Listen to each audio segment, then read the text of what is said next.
One day, you're going to look around and you're going to realize that everybody loves you, but nobody likes you. And that is the loneliest feeling in the world. I admit it, another hoe got me finished. Broke my heart, oh no you didn't. Feels like it's been forever since we did a legitimate video. Because I've really not made any videos over the past couple of days. And that's just because, with the Tampa Bay Lightning winning, I just wanted to take a little break off of YouTube for a bit because I was really grinding in the playoffs. But nonetheless, the grind does not stop. I'm going to keep the video consistency going. And welcome back to another news time. This one's a mega news time because we have a lot of stuff to talk about here, and it likely won't be the last things we talk about today. There has been so many things that have been gone over with multiple teams, multiple signings, multiple buyouts, multiple other news in the NHL and stuff, and it's just like it's all stacked up on top of each other that I thought that I would wait until around 6 p.m. Eastern, which is around the time that I'm at right now, to just throw it all into a paper and discuss it all. And this probably will not be the last video that I make today regarding news. So, just expect that. So, welcome to the Mega News Time. We have a total of 1, 2, 3, 4, 5, 6, 7, 8, 9, 10 pieces of news here. I know it's not exactly a Mega News Time. We've had bigger news times, but this is going to take a long time to discuss all these. But before we do that, if you enjoy what I do, make sure you like it, the subscribe button. We're trying to get that 600 subscribers by the end of the year. We're currently at 515, so we're only 85 away, and we hit 500 just a week ago. Pretty proud of that.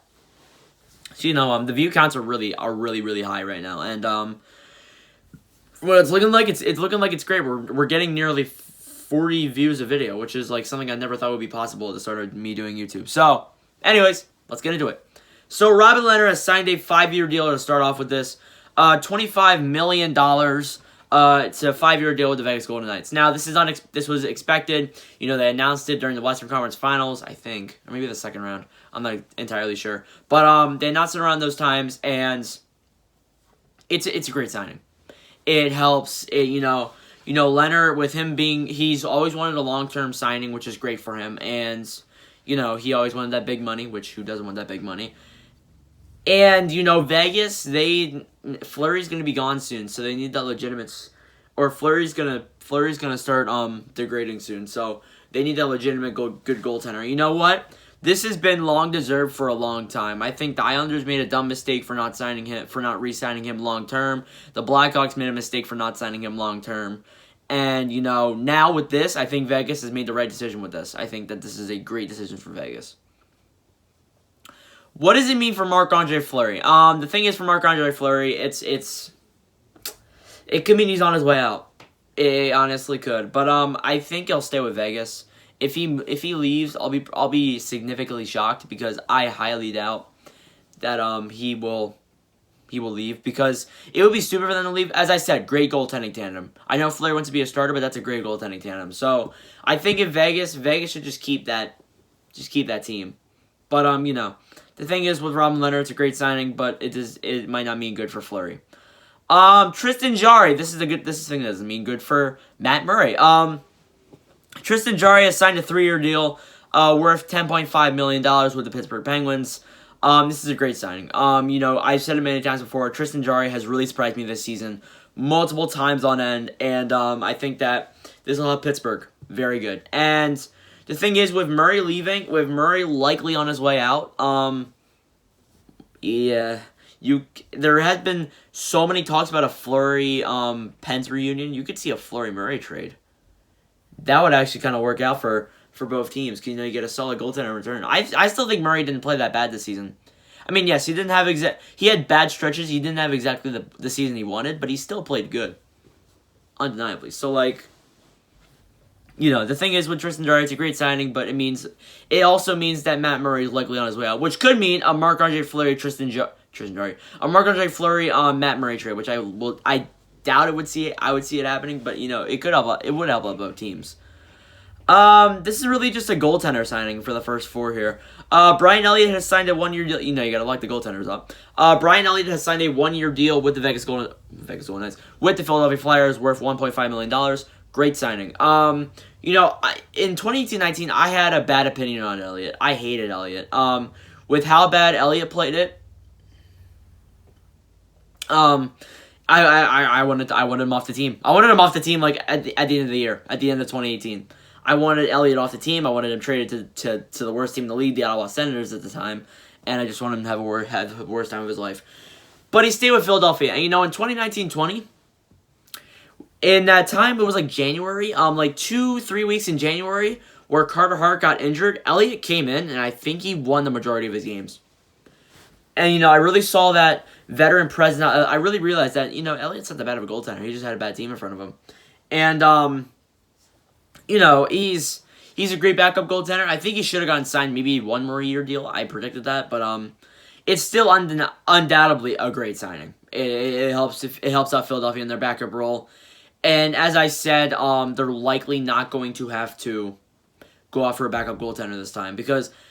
I thought to myself, I was like, an Ustimenkov-Carter Hart tandem, or or a Hart-Lyon tandem would not be realistic at all. It would not work out. So I had a feeling if they didn't sign Brian Elliott, they would go out for a backup goaltender, like let's say Aaron Dell, who's likely not going to get re-signed. Watch him get re-signed. But so Brian Elliott with him, I think it helps out the team a lot. Great goaltender, great backup. He's nearing towards the end of his career, but he's showing no signs of decrease. So that's very great for Philadelphia. Laurent Brossoit has signed a 1-year deal with the Winnipeg Jets worth $1.5 million, basically the same signing as Elliott. Great signing. Laurent Brossoit has been a solid backup for Winnipeg, especially behind Connor Hellebuyck. He's really just a guy that you need to just control those 20 or 30, or those 10 or 20 games that he needs to get. So I think this helps out Winnipeg greatly, and it doesn't mean they have to do any offseason work with their goaltending, which is good. Kyle Sherwood has signed a 1-year deal worth $700,000 with the Columbus Blue Jackets. Great signing. Sherwood's a solid player. I don't really have too much to say about that.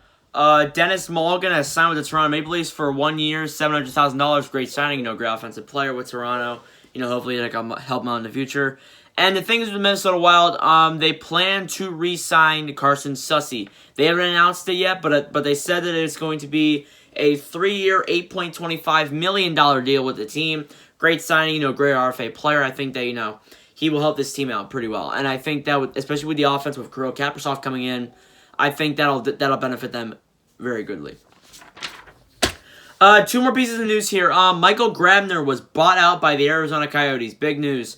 Grabner is really just ever since he came to Arizona in 2017. Michael Grabner has really disappointed me. I really don't know how to explain it. He's just been not the player we expect him to. Like Stepan, at least he lived up to his expectations somewhat.